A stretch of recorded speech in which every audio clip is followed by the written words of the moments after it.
তোমাদের আমরা একজন সাথে পরিচয় করাই দেয়। সে হচ্ছে আমার হেল্পিং হ্যান্ড। সবসময় আমার এই ফলগুলো যখন পরিচর্যা করতাম তখন ও আমাকে হেল্প করতো, পানি এনে দিত। আমার সাথে সার দোকান থেকে সার যখন আমি কিনেছি তখন আমার সাথে ছিল। আমরা ওকে জিজ্ঞেস করি ওর অনুভূতিটা কেমন। ওর নাম হচ্ছে সাহেবা, আমাদের পরিবারের একমাত্র মেয়ে সদস্য, আমার আম্মা। আচ্ছা সাহেবা, হ্যালো। আচ্ছা আম্মা, বলেন তো আপনার এই যে আজকে যে ড্রাগন ফলগুলো মানে পেকেছে, সুন্দর রূপ লাল কালার ধারণ করেছে, তোমার কেমন লাগছে?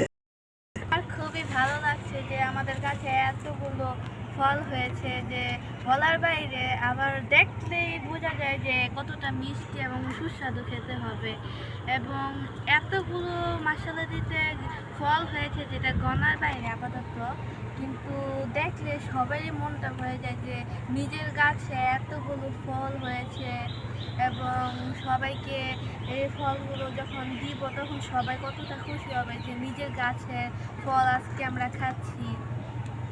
তুমি কি সবাইকে দিবে? হ্যাঁ, অবশ্যই। সবাই দেখলে খুবই আনন্দ পাবে যে নিজের গাছের ফল আজকে খাচ্ছি। সবসময় তো বাইরে থেকে কিনে খাই, এখন বাসার থেকে আমরা পেরে খাবো। আচ্ছা, তুমি কি জানো এই ড্রাগন ফলের উপকারিতা, বা এর মধ্যে কোনো মানে এটা খেলে শরীরের জন্য কতটুকুন ভালো, বা এর মধ্যে কোনো ভিটামিন আছে কি না বলতে পারবে? আছে ভিটামিন। এটা খেতে অনেক মজাদার, কিন্তু আপাতত আমি জানি না যে